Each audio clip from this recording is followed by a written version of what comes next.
लड़की पटा रहे हैं। अच्छा। इसलिए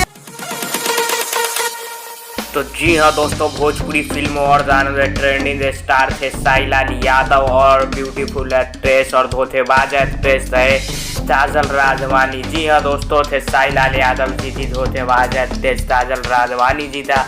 बहुत ही धमाकेदार थे साईलाल यादव जी के साथ में जाना आ रहा है, जो थी ओल्ड पहले जो इन्होंने काम किया हुआ है उसी में फिल्म का जाना है। जी हाँ दोस्तों, जी जाने का नाम है पहली बार लड़की पटा रहे हैं। जी हाँ दोस्तों, ये प्यार किया तो निभाना फिल्म का गाना है, जो कि सिनेमा हॉल में काफ़ी धूम मचाई थी ये फिल्म।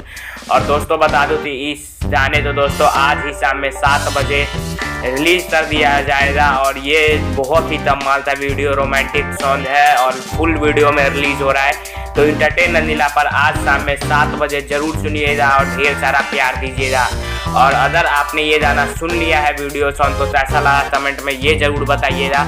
और इन दोनों की जोड़ी के बारे में क्या जानना चाहते हैं या देखना चाहते हैं इन दोनों की जोड़ी या नहीं, ये भी कमेंट में जरूर बताएं। जय हिंद, जय भारत।